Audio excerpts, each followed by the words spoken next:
Oh, oh man. Is it fucking Monday morning out there? Rough, buddy. Doesn't get much rougher than this. Fuck, why is this fucking thing on here crooked? Is that crooked the other way? Fuck. I need a Monday morning fucking shot of whiskey right in the fucking face. But, you know what? It could always be worse. When you think about it, oof. I got my campfire coffee.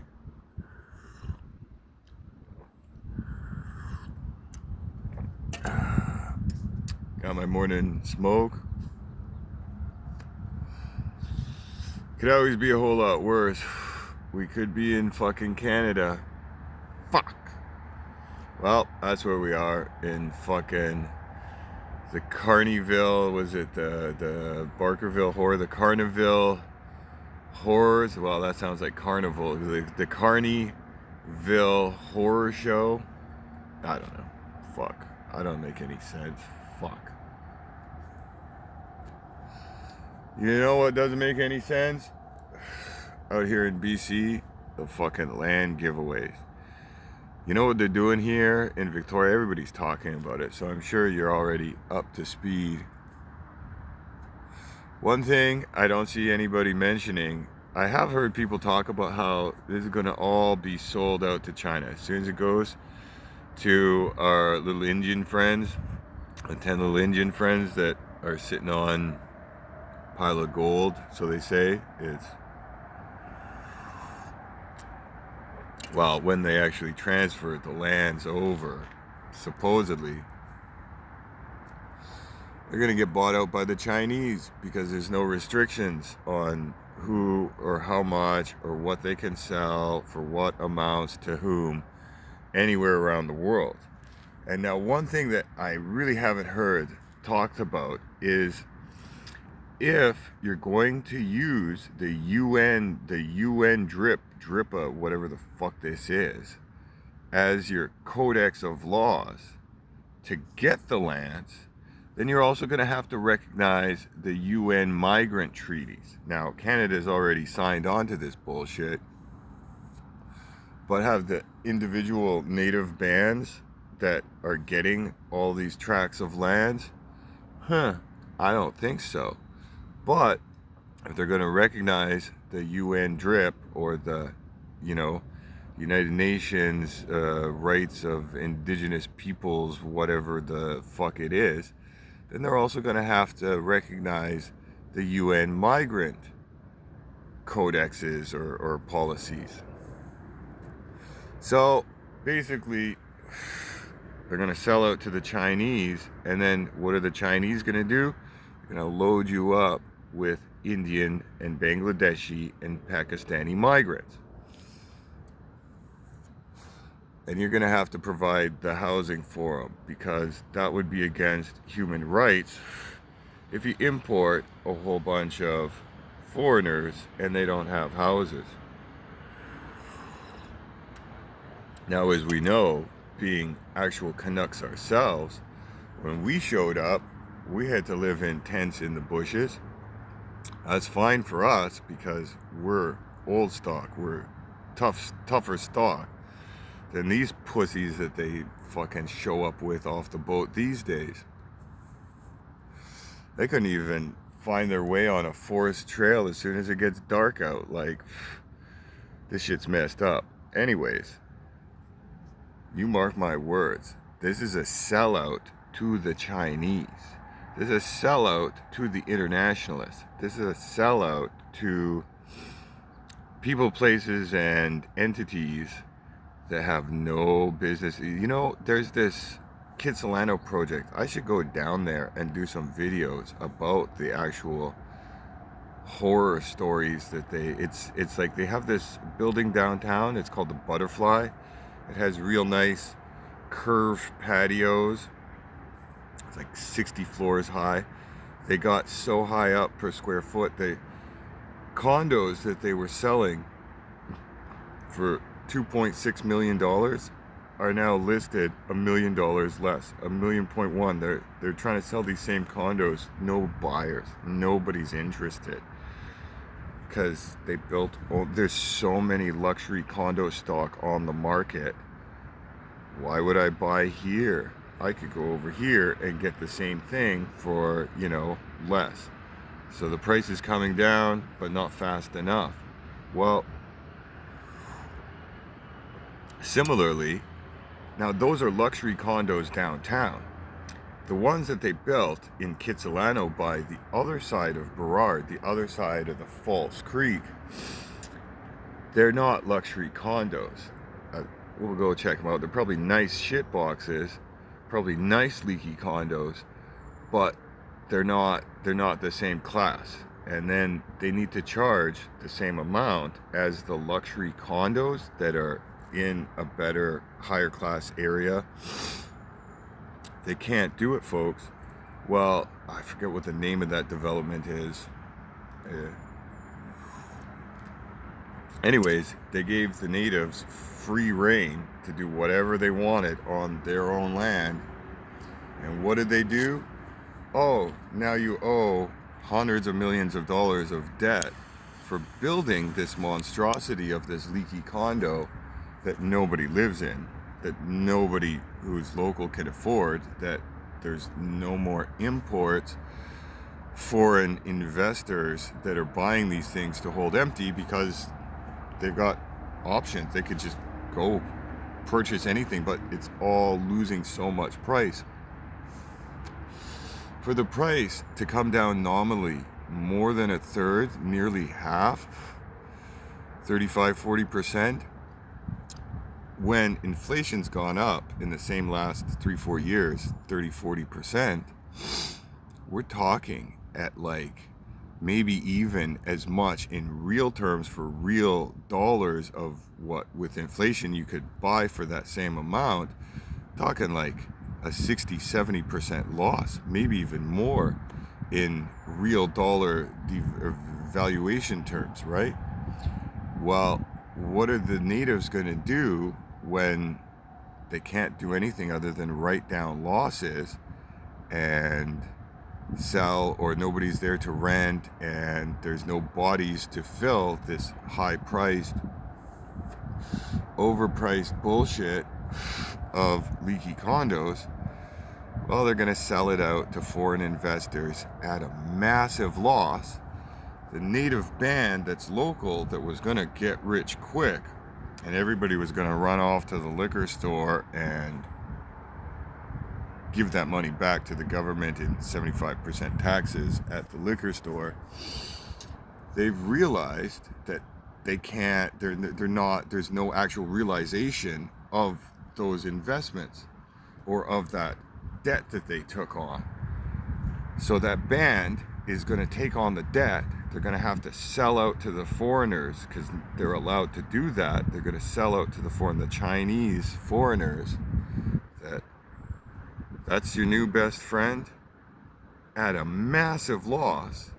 So the Chinese, the foreigners, are going to take control of the assets, and the people who are the locals, who are the impoverished native bands that didn't have money to go to the liquor store and buy all that highly taxed booze until the government checks come out anyways, they're going to be in an even worse position because that band is going to have the debt, but then none of the assets.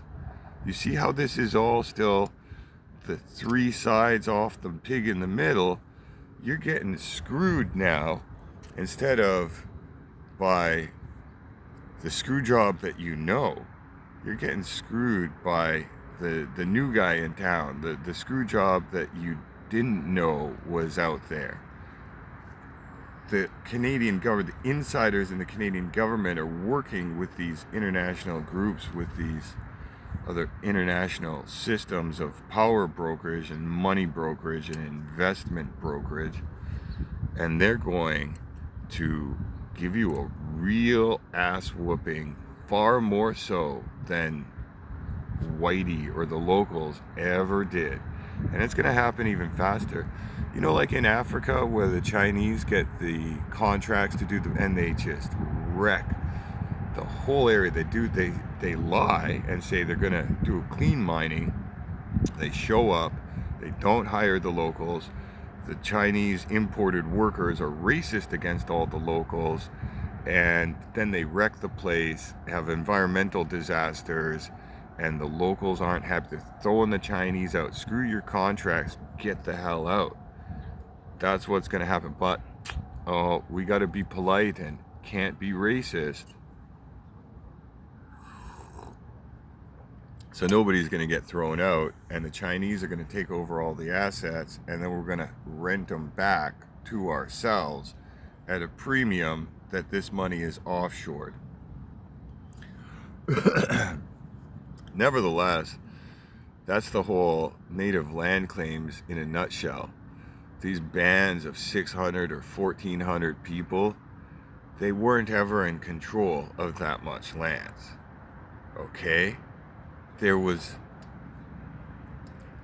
were moving, and so there was times when their cousins from up the valley or up the coast would come and see them and visit. Well, now those cousins have passed away because the Salish, the West Coast natives, and not only that, they're also some of the oldest natives for the demographic, but they're the least number of the population because they've individualized themselves into, like myself, I'm Cree. So there's Cree everywhere from the foothills of the Rockies in Alberta all the way to like New Brunswick, Nova Scotia. The Mohawks are Cree. It's like the Mohawks are Eastern Cree separate. The language is the same root. It's all Anishinaabe is the older culture. The ones who they're from the older culture that built. Anyways, I'm getting beside the point. But the Cree Nation is basically Canada. Like we from one end tip to tail nearly, and we're all in Canada. Like the Sioux is 3/4 in the US, and the top quarter of the Sioux areas is in Canada.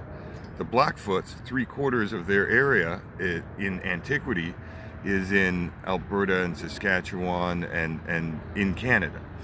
The bottom quarter in Montana and the Dakotas, that was also Blackfoot, but that's why they can cross the border. And they have these laws written into their treaties that they can just freely cross the border, hence the drug running and the arms running in the black market, and how that gets into their societies. But the Cree was just all across Canada. That's the Canadian, and not only that, the other cultures, it's the same root language, and it's the same culture. It's just, the Mohawks, the Cree, Eastern separatists, whatever. Same as the Iroquois and the Sioux. The same root language. They're just a little bit anyways. But in BC, instead of like a nation, they're just clans. So further up the coast, that clan of cousins doesn't exist anymore. They're losing their language at the highest rate, of even more so than the Inuit that has older people who still speak the language. Well, there's still in the Northwest Territories, there's still younger people who speak the language. Not so in BC. All the younger people in all of these councils or tribes, they all speak English, not even French. They skipped a step. Anyways, this group of 600 band members says, oh, well, we own all of this stuff all the way from tip to tail, all the way in this valley and the other valley and then the next one over. No, you don't, because you don't have possession of that, because your cousins who used to live there, you got in fights with, they fucked off or they're dead. So you don't have the body. Similar to what I'm saying about how the British abdicated, they're not there at the Hudson's Bay companies anymore. This all goes back, and this is where some of the start of it is too. The 2000 and I want to say 14-ish, when they sold the Hudson's Bay to the Chinese. The steps are all there. Nobody's connected the dots. Nobody's connected the dots on the board for you guys. Why would we sell out the Hudson's Bay Company to the Chinese? that was the Dutch East Indian Tea Company. It was taken over by the British around the time of the Napoleonic Wars, and then 50 years later they changed their name to the Hudson's Bay Company and started working all over Canada, the Northwest Territories. There was Canada, and that was the southern part, eastern part of Ontario, Quebec, around the St. Lawrence, and then all the rest of the shit, all the way up to Prince Albert and Edmonton, because those trade routes came from north to south. That was all Hudson's Bay, supposedly. This was real capitalism. It was owned by a private company, worked for the British government. It's a complicated, it's a 4-hour dissertation to explain these aspects of history and how that relates to macroeconomics and economic theory or what has you.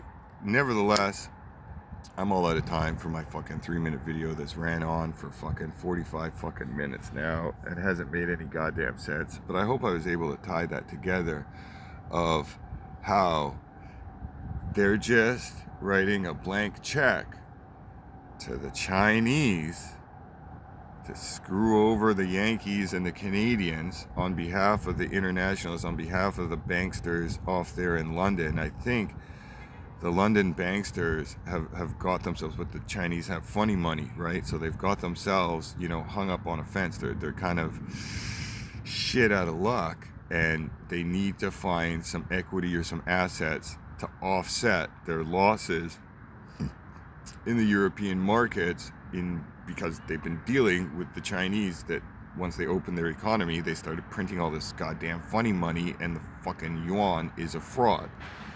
So there's a whole lot more at play here, but it's just scratch the surface a little bit and then start connecting the dots over the last. This really goes back to the Nixon showing up in China in the 70s or whatever the fuck it was. Was it? Anyways, yeah, it was Nixon. Didn't he go to China? Was it Reagan? No, it was Nixon that opened up the Chinese in the 1975, and then they impeached him for other stuff. It's Monday morning. It's really fucking early. I gotta go and try and do another 3-minute fucking video that's actually cogent and makes any fucking sense. But until that time, you folks have a very nice fuck off. It's fucking Monday out there, so keep your head on a swivel, motherfucker. Who knows what's around that next corner?